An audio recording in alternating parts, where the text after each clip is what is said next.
ওয়াইসে করনি কে হযরত আলী মুর্তজা শেরে খোদা হায়দার কাররার ফতে খায়বার বলেন, ওরে ওয়াইস, ও আমার ভাই, তোমাকে নবী পাক সরওয়ারে কোন মাকা মসজিদ নববীর মেহরাবে দাঁড়িয়ে নবী তোমাকে আমাদের জন্য এবং উম্মতের জন্য দোয়া করতে বলেছেন।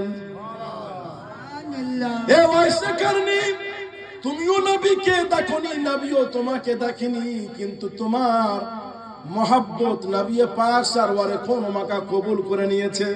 হযরত ওয়াইসকে দেখে বলেন, ওগো আমিরুল মুমিনিন, বেয়াদবি মাফ করবেন, আমি কোনো মুফতি নই, আমি কোনো মুহাদ্দিস নই, আমি কোনো ওলি নই, আমি কোনো গৌস নই, আমি কোনো সাহাবী রাসূল নই।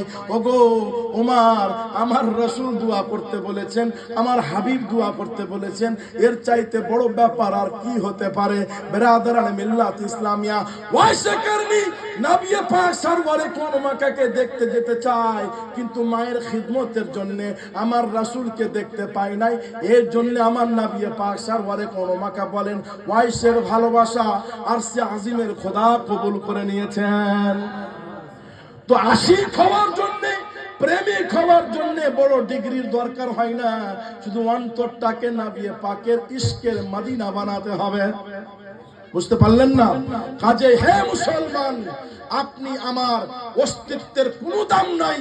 আমার আপনার সামনে আল্লাহ বিরুদ্ধে কেউ যদি কথা বলে, নবীর বিরুদ্ধে কেউ যদি কথা বলে, তাহলে সব বরদাস্ত করা যাবে। এটা বরদাস্ত করা যাবে? এটা বরদাস্ত করা যাবে কি?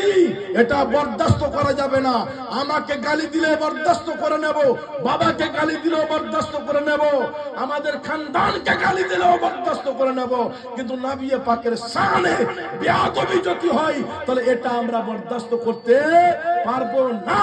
আল্লাহর কোরআন থেকে যে আয়াতে কারিমা খানা আমি পাঠ করেছিলাম 30তম পারার মধ্যে সূরাতুল বালাদের মধ্যে আল্লাহ রাব্বুল আলামিন কিরা খাচ্ছেন, কসম খাচ্ছেন আর বলছেন, লা উকসিমু বিহাযাল বালাদ ওয়া আনতা হিল্লুম বিহাযাল বালাদ। এ হাবিব, मैं कसम खाता हूं उस शहर की जिस शहर में आपको मैंने भेजा। আমি নবী ও আমার হাবিব ও আমার রাসূল, আমি কসম এই জন্য খাচ্ছি না যে সেই শহরে কাবাতুল্লাহ আছে। এ হাবিব, আমি এই জন্য কসম খাচ্ছি না যে সেই শহরে জান্নাতি পাথর হাজরে আসওয়াদ আছে। হাবিব, আমি এই জন্য কসম খাচ্ছি না যে সেই শহরে মিনার ময়দান আছে। হাবিব, এই জন্য আমি কসম খাচ্ছি না যে সেই শহরে সাফা মারওয়া পাহাড় আছে। নবী, এই জন্য কসম খাচ্ছি না যে সেই শহরে আবে জমজম আছে। হাবিব রে, আমি আবে জমজমের মার্তাবা তোমার ওসিলাই দিয়েছি, কাবার মার্তাবা তোমার ওসিলাই দিয়েছি। অতএব আমার হাবিব, তোমাকে যেই শহরে পাঠিয়েছি, তোমাকে পাঠিয়ে সেই শহরকে আমি ধন্য করে দিয়েছি। লা উকসিমু বিহাযাল বালাদ ওয়া আনতা হিল্লুম বিহাযাল বালাদ। হাবিব, আমি কসম খাই সেই শহরের যেই শহরে আপনাকে আমি পাঠিয়েছি। আমার প্রাণ প্রিয় বাবুরা, আমার ভাইরা, আমার বন্ধু সকল, আমার মা ও আমার বোনেরা, একটু নিজেকে জিজ্ঞাসা করতে হবে, নিজেকে একটু প্রশ্ন করতে হবে, নিজেকে একটু জাগিয়ে তুলতে হবে যে আজকে বর্তমানে আমাদের অবস্থা কি, আমাদের পরিস্থিতি কি। আল্লাহু আকবার কাবীরা। এ মুসলমান, আপনি যখন বাজারে সবজি কিনতে যান, আমি যখন সবজি কিনতে যাই, তো দামি ভালো সবজিটা কিনি কিনা, সবজিটা দেখে শুনে কিনি কিনা, টাকা পয়সা দাম দর করে কিনি কিনা, সবজির জন্য ভালো হওয়া চাই, দামেও যেন একটু কম হয়। আল্লাহু আকবার কাবীরা। সেই সবজিটা তো আমি খাবো, আপনি খাবেন। আল্লাহু আকবার কাবীরা।